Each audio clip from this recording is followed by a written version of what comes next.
berishicha bugun ertalab Sirdaryo viloyatidagi Sardoba suv ombori dambasining 6-piket devoridan suv chiqishi yuzaga kelgan. Трагедия в Узбекистане. Вода прорвала дамбу рано утром. BBC Sardoba fojiasi ortidan yuzaga kelgan. 1 мая в соседнем Узбекистане из-за непогоды прорвало дамбу Сардобинского водохранилища. Вода полностью затопила несколько поселков. Suv omboriga yaqin joylashgan aholi punktlaridan odamlar xavfsiz joylarga ko'chirilgan. Nevaram uxlab yotdi, men nevaramga qarab yugurdim-da, nevaramni oldim, yugurib qochib chiqib ketdik.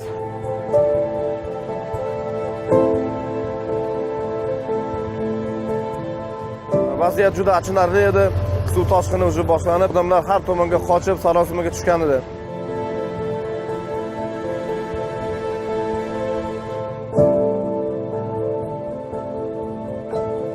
Bizga yordam keladi deb biz yo'ldamiz, militsiyalar, voyinni hamma suvga qarab ketyapti-da.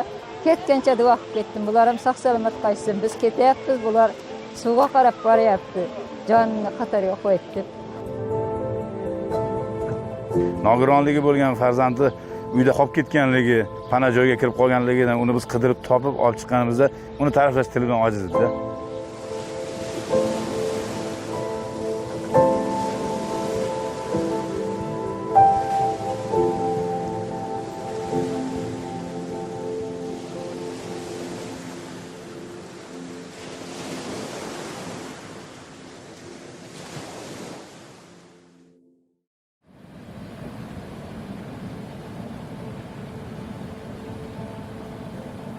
Birinchi may kuni soat ertalab 6:00larda axborot dispetcherlik xizmati navbatchisi tomonidan Sardoba suv ombori yorilganligi, suv aholiga yetib borayotganligi to'g'risida axborot berildi.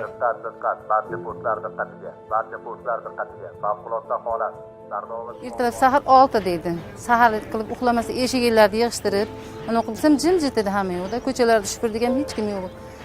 Soat 6lar edi. O'sha kuni bu qanday ta'riflashga so'z ojiz. Men masalan mana shu yerda yashayman. Soat 6da telefonda xabar kelgan bo'lsa, o teparakka chiqib qarasak, bu yoqda shunda suv kelyaptiki, yerning betini egallab kelyapti, ochiq yer yo'q. Shunaqa kelyapti, kelganda dahshat kelyapti. Bu suv toshqini qanday bir juda katta falokatda, juda katta yo'qotish biz uchun. Ko'rib turibsizlar, bu fojiani ta'riflash juda mushkul narsa-da endi. Sirdaryo viloyati yo'l tashuvchi faoliyat bilan shug'ullanadigan korxonalarga avtobuslarni tayyorlashni zudlik bilan xabar berdim. Avtobuslarni olib o'sha hududga yetib bordik. Borsak, vaziyat juda achinarli edi.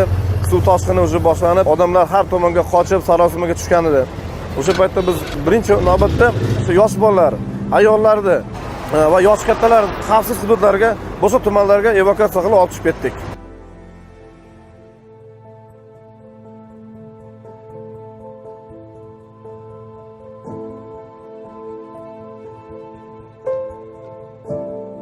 Oilamni, yosh bolalarni bari chiqarib yuborganman. Keyin ichki ishlar bari keldi. Odamlarni chiq deb ogohlantirdi keyin uchastkovoy. Hammani chiqarib ogohlantirib vertolyotda necha odamlarni qutqarib chiqdi, vertolyotni qolib ketgan odamlarni. Uje soat 7-8 gacha mana shu yer aholisi birdamlik bilan, ichki ishlarning ko'magi bilan oilasini olib hamma chiqib ketdi. Hamma chiqib ketdi. Hamma chiqib ketdi. Chiqib ketdi.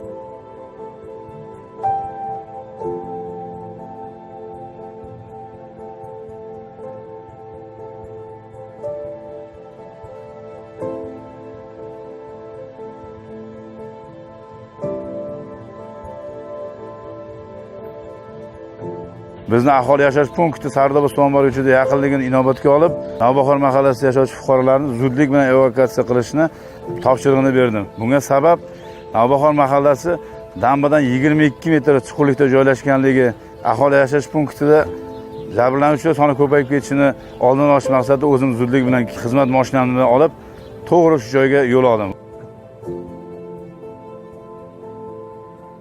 Dastlab yangi qurilgan namunali uylarimizga suv toshib kirishi natijasida ushbu mahalla Navbahorning asosiy mahallasiga kirib kelib, tuman hokimi Hamdulla Qurbonovich bilan birgalikda mashinamni ovoz kuchaytirgichi bilan har bir ko'chaga kirib, favqulodda holat to'g'risida hamma ko'cha zarurligini har bir xonadongacha yetkazib chiqishga to'g'ri keldi. Shunday sharoit bo'ldi.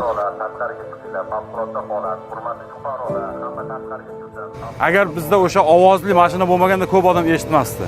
Cheka mahallalargacha borib, ariqlardan o'tib, o'zini jonini xatarga qo'yib, o'sha mashinada bir chekadan xalqni uyg'otib, oxirgi suv kelishgacha bo'lgan jarayonda 3,5 ming aholini zudlik bilan hali boshqa qutqaruvchi kuch yetmagandi. Chunki birdan sodir bo'ldi bu. O'sha vaqtning o'zida, o'sha jarayonning o'zida ushbu mahallalarni to'liq evakuatsiya qilishga 7,5larda taxminan erishdik.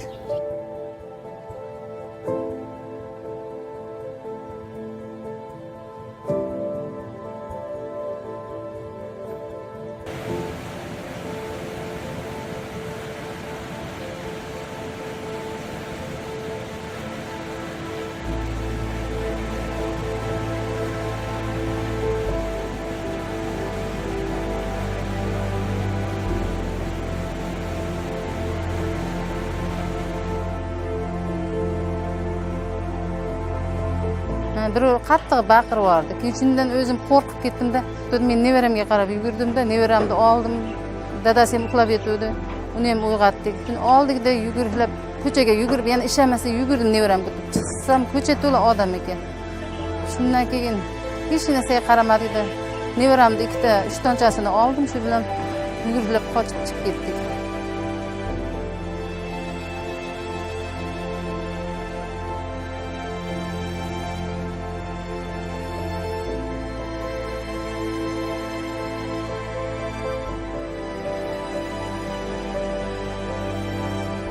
Bir yarim kilometr uzoqlikdan bir velosipedda kelayotgan kishini ko'rdik.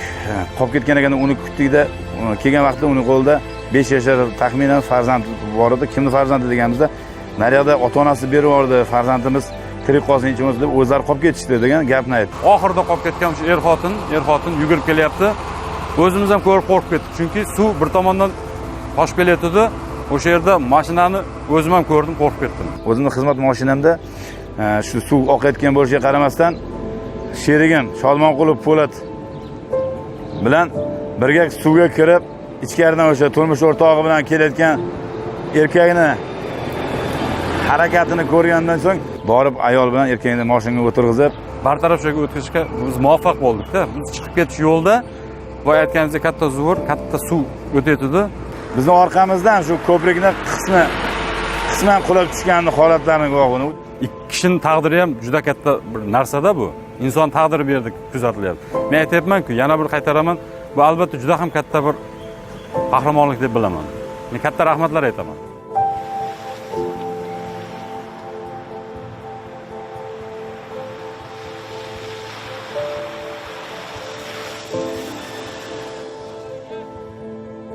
Borib ayol bilan erkakni mashinaga o'tirg'izib, inson taqdiri bu yerda kuzatilyapti. Ikki kishining taqdiri ham juda katta qahramonlik deb bilaman.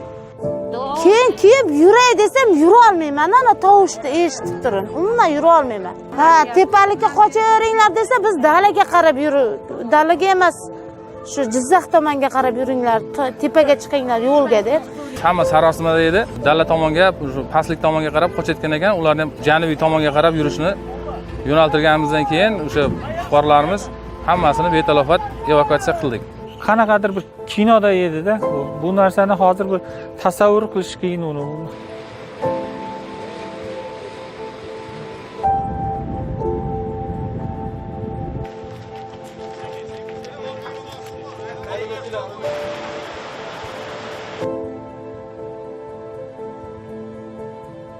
Hamma tomon uylarimizni suv bosgan, yo'llarimiz suv bosgan, hamma inshoot qurgan inshootlarimizni suv yuvib ketgan edi.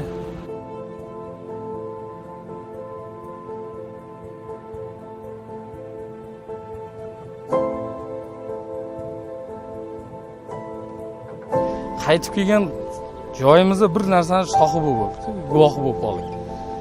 Bizga qiziq bo'lgan narsasi profilaktika inspektori o'zini jonini garovga qo'yib, nafaqat o'zining jonini, balki farzandlarini ham ko'chaga tashlab, loyqa suvda kelayotgan vaqtda bir yosh bola ko'ringanda bu kiyimni yechmasdan u yerda loyqa suvda tosh bormi, nima bor o'ylamasdan o'zini otganga men juda ham qoyil qolganman.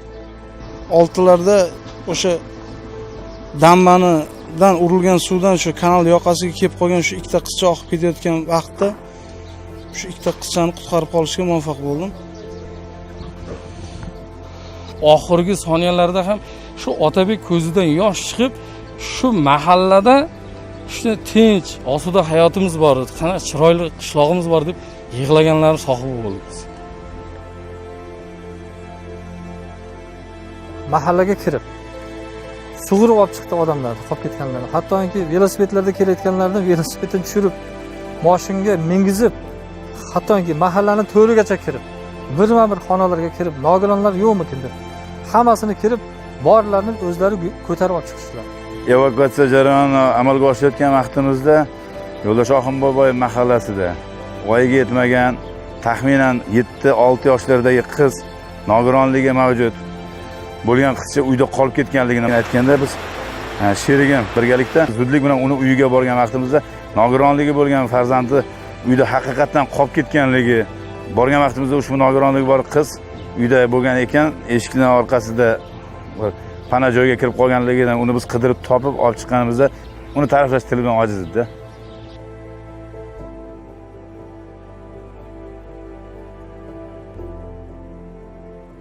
Yashandimda bizga yordam keladi deb.